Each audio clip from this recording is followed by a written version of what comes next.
Hi friends. Starting సీన్‌లో Oscar అనే 19 ఏళ్ల కుర్రాడిని చూస్తాం. సాధారణంగా ఈ వయసులో అబ్బాయిలు అమ్మాయిల పట్ల చాలా ఆసక్తి చూపిస్తారు. కానీ ఆస్కర్ మిగతా అబ్బాయిలందరికంటే చాలా డిఫరెంట్. అతను చాలా మెచ్యూర్‌గా ఉంటాడు. ముఖ్యంగా ఇతనికి ఫ్రెంచ్ లిటరేచర్ అంటే చాలా ఇష్టం. వాల్టేర్, రుసోలో రచనలతో ఎక్కువగా ప్రభావితం అవుతాడు. ఆస్కర్ చూడ్డానికి చాలా అందంగా, స్మార్ట్‌గా ఉంటాడు. ఫ్రెంచ్ కూడా మాట్లాడతాడు. ఆస్కర్ ఒక బోర్డింగ్ స్కూల్‌లో చదువుతున్నాడు. ఇక్కడ అమ్మాయిలందరికీ ఇతనంటే పిచ్చి. ప్రతి అమ్మాయి ఇతన్ని తన బాయ్ ఫ్రెండ్‌గా మార్చుకోవాలి అని కోరుకుంటుంది. కానీ అతనికి తన వయసు అమ్మాయిలంటే అస్సలు ఇష్టముండదు. వాళ్ళతనికి ఇమ్మెచ్యూర్‌గా కనిపిస్తారు. బోర్డింగ్ స్కూల్ నుండి ఇంటికి ఆస్కర్ బోర్డింగ్ స్కూల్‌లో థాంక్స్ గివింగ్ కోసం కొన్ని రోజులు సెలవు ఇస్తారు. అందుకే స్టూడెంట్స్ అందరూ ట్రైన్‌లో ఇంటికి వెళ్తుంటారు. ఆస్కర్ కూడా తన బెస్ట్ ఫ్రెండ్‌తో కలిసి ట్రైన్‌లో ఉంటాడు. ఇద్దరూ మాట్లాడుకుంటూ ఉంటారు. అప్పుడే వాళ్ళ దగ్గరికి అదే బోర్డింగ్ స్కూల్‌లో చదివే ఒక అందమైన అమ్మాయి వస్తుంది. ఆ అమ్మాయికి ఆస్కర్ అంటే ఇష్టం. అతనితో డేట్‌కి వెళ్ళాలని కోరుకుంటుంది. కానీ ఆస్కర్ ఆ అమ్మాయి ప్రేమను కాదంటాడు. ఇది చూసి ఆస్కర్ స్నేహితుడు, "అదేంట్రా? తను మన బోర్డింగ్ స్కూల్‌లో అందరికంటే చాలా అందమైన అమ్మాయి. అబ్బాయిలందరూ తన వెంట పిచ్చిగా పడుతున్నారు. అలాంటిది నువ్వు కాదంటావా?" అని అడుగుతాడు. దానికి ఆస్కార్ తనకు పెద్ద వయసు మహిళలంటే ఇష్టమని, వాళ్ళు తెలివైన వాళ్ళుగా, మెచ్యూర్‌గా ఉంటారని చెప్తాడు. అంతేకాదు తను ఒక మహిళను ప్రేమిస్తున్నానని, థాంక్స్ గివింగ్ సెలవుల్లో ఆమె మనసు గెలుచుకోవాలని ప్లాన్ చేస్తున్నానని కూడా చెప్తాడు. ఆ తర్వాత ఆస్కార్ తన ఫ్రెండ్స్‌తో కలిసి ట్రైన్ దిగి టాక్సీ పట్టుకొని ఎవరి ఇంటికి వాళ్ళు వెళ్ళిపోతారు. ఆస్కార్ తన ఇంటికి చేరుకోగానే అతని తండ్రి అతన్ని చూసి చాలా సంతోషపడతాడు. అసలు విషయం ఏంటంటే ఆస్కార్ తల్లి కొన్ని సంవత్సరాల క్రితం చనిపోయింది. అప్పుడు అతని తండ్రి ఈవా అనే మహిళను రెండో పెళ్లి చేసుకుంటాడు. ఆస్కార్‌ను చూసుకోవడం కోసం ఈవా అతని సవితి తల్లిగా వస్తుంది. ఆస్కార్ తండ్రి ఒక యూనివర్సిటీలో ప్రొఫెసర్‌గా, ఈవా హార్ట్ స్పెషలిస్ట్ అంటే కార్డియాలజిస్ట్‌గా పనిచేస్తున్నారు. రాత్రికి ఆస్కార్ ఇంటికి వచ్చిన సందర్భంగా అతని తండ్రి ఒక పార్టీ అరేంజ్ చేస్తాడు. ఆ పార్టీకి చాలా మంది గెస్ట్‌లు వస్తారు. ఆస్కార్ తండ్రి అతనికి తన వయసున్న ఒక అమ్మాయిని పరిచయం చేస్తాడు. పార్టీలో ఆస్కార్‌కి తన వయసున్న అమ్మాయిని పరిచయం చేసినా, అతనికి ఆమెపై అస్సలు ఆసక్తి ఉండదు. అతని కళ్ళన్నీ తన సవితి తల్లి ఈవా మీదనే ఉంటాయి. నిజానికి ఆస్కార్ తన ఫ్రెండ్‌కి చెప్పినట్టుగా తను ప్రేమించే ఆ మహిళ ఎవరో కాదు, తన సవితి తల్లి ఈవా. ఈవా చాలా తెలివైన, మెచ్యూర్, ఆత్మవిశ్వాసం గల మహిళ. ఆస్కార్ తల్లి చనిపోయిన తర్వాత అతని తండ్రి ఈవాని పెళ్లి చేసుకున్నప్పుడు, ఈవా ఆస్కార్‌ను చాలా బాగా చూసుకునేది. ఆ సమయంలోనే ఆస్కార్‌కు ఈవా మీద ప్రేమ పుట్టింది. ఆ తర్వాత అతను బోర్డింగ్ స్కూల్‌కి వెళ్ళిపోయినా, ఇప్పటికీ ఆమెను మర్చిపోలేకపోయాడు. ఆస్కార్ కోరుకున్నది సమాజానికి వ్యతిరేకం. కానీ అతను తన మనసు మాట వింటాడు. ఈవాలో ప్రతి విషయంలో అందాన్ని చూస్తాడు. ఆమె నడిచే తీరు, ఆమె మాటలు, ఆమె తెలివితేటలు అన్నీ ఆస్కార్‌కి ఆదర్శంగా, సంపూర్ణమైన స్త్రీలా అనిపిస్తాయి. తను పుస్తకాల్లో చదివిన ఆదర్శ మహిళలా ఈవా కనిపిస్తుంది. అయితే ఈ విషయాలన్నీ ఈవాకి అస్సలు తెలియదు. ఆస్కార్ ఈవాతో మనసు విప్పి మాట్లాడడానికి ప్రయత్నం చేస్తాడు.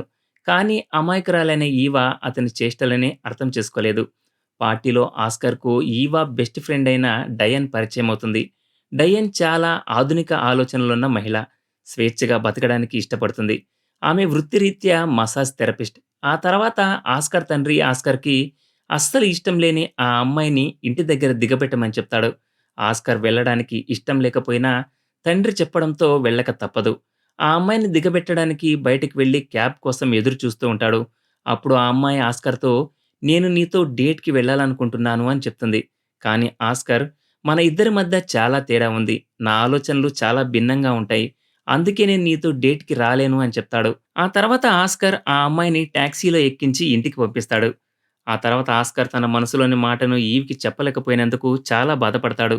తన బాధను మర్చిపోవడానికి బార్‌కి వెళ్లి డ్రింక్ చేయాలనుకుంటాడు. కానీ బార్‌కి వెళ్ళడానికి అతని వయసు సరిపోదు. అందుకే అతను నకిలీ ఐడీతో బార్‌లోకి వెళ్లి మద్యం తాగడం మొదలుపెడతాడు. ఆస్కార్ బాగా తాగి బార్ నుండి బయటకొస్తాడు. దారిలో అతను మత్తులో తూలుతూ నడుస్తూ ఉంటాడు. అప్పుడే అతను డయన్‌ని ఢీకొంటాడు. ఆస్కార్ చాలా ఎక్కువగా తాగి ఉన్నాడని, ఈ స్థితిలో ఇంటికి వెళ్తే అతని తండ్రి చాలా కోపడతాడని డయన్ ఆలోచించి, అతని పరిస్థితిని చూసి అతన్ని తన అపార్ట్‌మెంట్‌కి తీసుకెళ్తుంది. ఆస్కార్ బాగా అలసిపోయి ఉంటాడు. బెడ్‌పై పడుకుంటాడు. డయన్ నీకు మసాజ్ కావాలి అని అంటుంది. డయన్ ఆస్కార్‌కి మసాజ్ అవసరమని చెప్పి బట్టలు తీయమని చెప్తుంది. ఆ తర్వాత అతనికి మసాజ్ చేస్తుంది. ఆస్కార్ అప్పటికి మత్తులో ఉంటాడు. డయన్‌ని చూసి తప్పుదోవ పడతాడు. డయన్‌కి కూడా షర్ట్‌లెస్ ఆస్కార్‌ను చూసి తనను తాను కంట్రోల్ చేసుకోలేదు. దీంతో ఇద్దరూ చాలా దగ్గరవుతారు. మరుసటి రోజు ఉదయం ఆస్కార్ నిద్ర లేవగానే తన పక్కన డయన్ పడుకుని ఉండడం చూస్తాడు. అతనికి నిన్న రాత్రి జరిగిన దానికి చాలా పశ్చాత్తాపం కలుగుతుంది. తను పెద్ద తప్పు చేశానని అనుకుంటాడు. ఆస్కార్ ఏమీ మాట్లాడకుండా గుట్టు చప్పుడు కాకుండా బట్టలు వేసుకొని అక్కడి నుండి బయలుదేరడానికి ప్రయత్నిస్తాడు. కానీ అప్పుడే అతనికి పక్క గదిలో డయన్ బాయ్ ఫ్రెండ్ కనిపిస్తాడు. అతన్ని చూసి ఆస్కార్ చాలా భయపడిపోతాడు. కానీ డయన్ బాయ్ ఫ్రెండ్‌కి ఆస్కార్ మసాజ్ కోసం వచ్చాడని అనిపిస్తుంది. అప్పుడే డయన్ కూడా అక్కడికి వచ్చి ఆస్కార్ నిజంగా మసాజ్ కోసమే వచ్చాడని నటిస్తుంది. ఆ తర్వాత ఆస్కార్ ఇంటికి రాగానే అతని తండ్రి, "నిన్న రాత్రి ఎక్కడికి వెళ్ళావు?" అని అడుగుతాడు. అందుకు ఆస్కార్ అబద్ధం చెప్తాడు. బోర్డింగ్ స్కూల్‌లో ఒక అమ్మాయితో ఉన్నానని చెప్తాడు. ఆ తర్వాత ఆస్కార్‌కు ఈవా పనికి వెళ్ళిందని తెలుస్తుంది. ఈవా పట్ల తనకున్న ప్రేమను ఆస్కార్ ఇంకా దాచుకోలేడు. తన మనసులోని మాటను చెప్పడానికి ఈవాతో మాట్లాడే అవకాశం కోసం వెతుకుతుంటాడు. ఈవాకి సర్ప్రైజ్ ఇవ్వడానికి లంచ్ తీసుకెళ్లాలని ప్లాన్ చేస్తాడు. ఈ విధంగా ఆమెతో ఒంటరిగా మాట్లాడొచ్చని ఆస్కార్ ఈవా కోసం లంచ్ ప్యాక్ చేయడం మొదలుపెడతాడు. ఇది చూసి అతని తండ్రి చాలా సంతోషపడతాడు. ఆస్కార్ తండ్రి చాలా అమాయకుడు. తన కొడుకు నిజమైన భావాలను అస్సలు అర్థం చేసుకోలేడు. ఆ తర్వాత ఆస్కార్ ఈవా కోసం లంచ్ తీసుకొని ఆమె క్లినిక్‌కి వెళ్తాడు. అక్కడ ఆమె పనిచేస్తూ ఉంటుంది. ఆస్కార్‌ని చూసి ఈవా చాలా సంతోషపడుతుంది. నా కొడుకు ఎంత మంచివాడో అని అనుకుంటుంది. ఈవా ఒక హార్ట్ డాక్టర్. ఆస్కార్ ఆమెను గుండె గురించి కొన్ని ప్రశ్నలు అడుగుతాడు. ప్రేమకు సింబల్ గుండె ఎందుకు అని అడుగుతాడు. ఇద్దరూ అలాగే మాట్లాడుకుంటూ ఉంటారు. అప్పుడే ఈవాకి డయన్ నుండి కాల్ వస్తుంది. కాల్ మాట్లాడిన తర్వాత, "ఈ రాత్రికి మనం డిన్నర్‌కి వెళ్తున్నాం. డయన్ కూడా మనతో వస్తుంది" అని చెప్తుంది. ఇది విని ఆస్కార్ కంగారు పడతాడు. డయాన్ వాళ్ళిద్దరూ కలిసి పడుకున్నారని ఈవాకి చెప్పేస్తుందేమోనని అతనికి భయం వేస్తుంది. అందుకే ఆస్కార్ డయాన్‌తో మాట్లాడడానికి ఆమె ఇంటికి వెళ్తాడు. కానీ ఆమె అక్కడ ఉండదు. ఆమె బాయ్ ఫ్రెండ్ ఆస్కార్‌కి డయాన్ తన స్నేహితులతో కలిసి ఒక రెస్టారెంట్‌కి వెళ్ళింది అని చెప్తాడు. ఆస్కార్ డయాన్ ఉన్న రెస్టారెంట్‌కి చేరుకుంటాడు. అక్కడ డయాన్ తన స్నేహితులతో కలిసి కాఫీ తాగుతూ ఉంటుంది. ఆస్కార్ డయాన్‌తో ఒంటరిగా మాట్లాడడానికి ప్రయత్నిస్తాడు. కానీ ఆమె స్నేహితులు అతన్ని కూర్చోమని చెప్పి అతనితో మాట్లాడడం మొదలుపెడతాడు. ఆస్కార్‌తో మాట్లాడి డయన్ స్నేహితులందరూ చాలా ఇంప్రెస్ అవుతారు. అతనిని ఫ్లర్ట్ చేయడం మొదలుపెడతాడు. కొద్దిసేపటి తర్వాత డయన్ స్నేహితులందరూ వెళ్ళిపోతారు. అప్పుడు ఆస్కార్ డయన్‌తో, "మన మధ్య జరిగిందంతా మర్చిపో. దాని గురించి ఎవరికీ చెప్పకు. ముఖ్యంగా ఈవాకి" అని చెప్తాడు. అందుకు డయన్, "చింతించకు. మన మధ్య జరిగింది ఎవరికీ తెలీదు" అని చెప్తుంది. ఆస్కార్‌తో ఈ బంధం ఇలాగే కొనసాగాలని ఆమె కోరుకుంటుంది. ఎందుకంటే ఆస్కార్‌లో తన ఏ బంధంలోనూ చూడని లోతు ఉందని డయన్‌కి అనిపిస్తుంది. ఆమెకు ఆస్కార్‌తో ఒక భావోద్వేగ అనుబంధం ఏర్పడుతుంది. ఆస్కార్ తనతో మరింత సమయం గడపాలని కోరుకుంటుంది. కానీ ఆస్కార్ నిరాకరించి అక్కడి నుంచి వెళ్ళిపోతాడు. అప్పుడు ఆస్కార్ ఒక లోతైన మానసిక గందరగోళంలో పడతాడు. అతను డయన్‌ని వదిలించుకోవాలని, ఈవాకి తన మనసులోని మాట చెప్పాలని కోరుకుంటాడు. ఆస్కార్ తన బెస్ట్ ఫ్రెండ్ ఇంటికి వెళ్లి తను ప్రేమించే మహిళ ఈవా అని నిజం చెప్పేస్తాడు. ఇది విని అతని స్నేహితుడు ఆశ్చర్యపోతాడు. ఆస్కార్ తను మత్తులో డయన్‌తో పడుకున్నానని కూడా చెప్తాడు. కానీ ఇప్పుడు ఆమెను వదిలించుకోవాలనుకుంటున్నానని చెప్తాడు. ఇది విని అతని స్నేహితుడు, "ఇదంతా తప్పు. నువ్వు ఈవాని మర్చిపోవాలి" అని అతనికి నచ్చచెప్తాడు. కానీ ఆస్కార్ తన స్నేహితుడి మాట వినడు. అతను ఈవాను తల్లిగా కాకుండా తను ఎల్లప్పుడూ తనతో ఉండాలని కోరుకునే ఒక మహిళగా భావిస్తాడు. ఆ రాత్రి ఆస్కార్ తయారై తన కుటుంబం డయన్‌తో కలిసి ఒక హోటల్‌లో డిన్నర్‌కి వెళ్తారు. టేబుల్ వద్ద కూర్చుని అందరూ ముందుగా డ్రింక్ చేస్తారు. కానీ డయన్ చాలా ఎక్కువగా మద్యం తాగడం మొదలుపెట్టి ఫ్రెంచ్ భాషలో ఆస్కార్‌ను ఫ్లర్ట్ చేయడం మొదలుపెడుతుంది. ఈవా ఆమె భర్తకు ఫ్రెంచ్ రాదు కాబట్టి వాళ్ళకి ఏమీ అర్థం కాదు. ఆస్కార్ డయన్‌ను అలాంటి మాటలు మాట్లాడకుండా ఇంకా ఎక్కువ డ్రింక్ చేయకుండా ఆపడానికి ప్రయత్నం చేస్తాడు. కానీ ఆమె ఆగదు. డయన్ నోటి నుంచి ఆ విషయం ఎక్కడ బయటపడుతుందేమోనని ఆస్కార్ చాలా భయపడతాడు. డయన్ ఆస్కార్‌తో పడుకుందని బయటపెడుతుందేమోనని ఆస్కార్ చాలా భయపడతాడు. అందుకే డయన్‌ను ఆపడానికి ప్రయత్నిస్తాడు. ఆస్కార్ ప్రవర్తన చూసి అతని తండ్రికి, ఈవాకి ఏదో తేడాగా అనిపిస్తుంది. డయన్ వాష్‌రూమ్‌లోకి వెళ్ళినప్పుడు ఆస్కార్ కూడా ఆమె వెనక వెళ్తాడు. అక్కడ ఆమెను ఆపి, "నువ్వు చేస్తున్నది తప్పు" అని అంటాడు. కానీ డయన్ ఆస్కార్‌ను బలవంతం చేయబోతుంది. అప్పుడే వాళ్ళిద్దరిని ఆస్కార్ తండ్రి చూసేస్తాడు. ఇద్దరు వెనక్కి రాగానే అతని తండ్రి, "మీరిద్దరూ మా నుంచి ఏదైనా దాస్తున్నారా?" అని అడుగుతాడు. అందుకు డయన్, "మేమిద్దరం ఒకరినొకరు ప్రేమించుకుంటున్నామని" చెప్తుంది. ఇది విని ఆస్కార్ తండ్రి, ఈవా షాక్ అయిపోతారు. "ఈ సంబంధం తప్పు. మీ ఇద్దరి మధ్య వయసులో తేడా ఉంది. ఇలా జరగకూడదు" అని అంటారు. ఆ తర్వాత రాత్రిపూట ఆస్కార్ తండ్రి పనిలో బిజీగా ఉంటాడు. ఈవా అతని దగ్గరికొచ్చి బంచిక్ చేయాలని కోరుకుంటుంది. కానీ అతను, "ఇప్పుడు నాకు పని ఉంది" అని అంటాడు. దీంతో ఈవా అక్కడి నుంచి వెళ్ళిపోతుంది. ఇదంతా ఆస్కార్ దాక్కుని చూస్తాడు.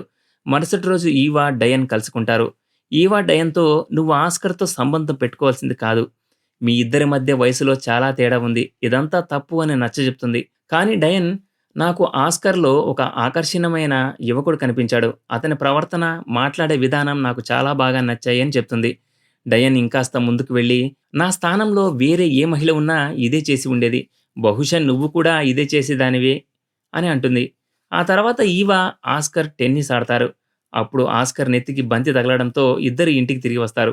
అప్పుడు ఈవ ఆస్కార్‌ను కూర్చోబెట్టి, "నువ్వు డయన్‌తో ఎందుకు సంబంధం పెట్టుకున్నావు? ఇదంతా తప్పు" అని అడుగుతుంది. అందుకు ఆస్కార్, "నేను ఒకసారి మాత్రమే ఆమెతో పడుకున్నాను. మా ఇద్దరి మధ్య ఏమీ లేదు" అని చెప్తాడు. అతను ఇంకా, "నేను మత్తులో ఉన్నాను. డయన్ నీ దుప్పటా ధరించి ఉంది. అది చూసి నాకు నువ్వు గుర్తొచ్చావు. అందుకే నేను ఆమెతో మంచం పైకి వెళ్ళాను" అని చెప్తాడు.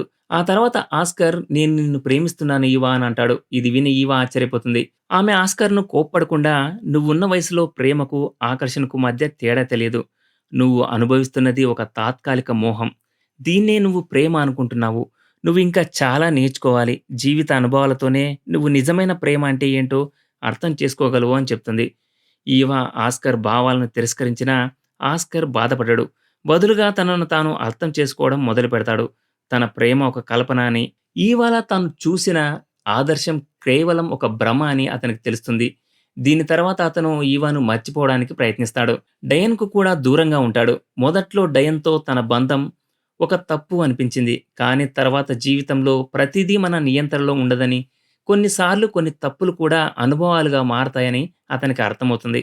ఆస్కార్ మానసికంగా మెచ్యూర్ అయినా అతనికి ఒక అన్నయ్య లాంటి వారు, లేదా ఎవరితోనైతే అతను మనసు విప్పి మాట్లాడగలుగుతాడో, ఎవరు అతనికి సరైన మార్గం చూపించగలుగుతారో అలాంటి వ్యక్తి లేడు. డయన్ కూడా ఆస్కార్‌ను ఒక పురుషుడిగా చూసింది.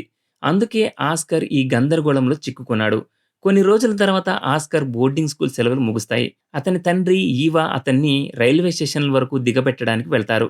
అతని తండ్రి టికెట్ తీసుకోవడానికి వెళ్ళినప్పుడు ఆస్కార్ ఈవాకి క్షమాపణలు చెప్తాడు. తాను భావోద్వేగాలకు లోనయ్యానని అంగీకరిస్తాడు. ఆ తర్వాత ఆస్కార్ ట్రైన్ ఎక్కి తన స్నేహితుడి పక్కన కూర్చుంటాడు. అప్పుడే అతను కథ మొదట్లో తనతో మాట్లాడడానికి వచ్చిన, తనని ఇష్టపడే ఆ అమ్మాయిని చూస్తాడు.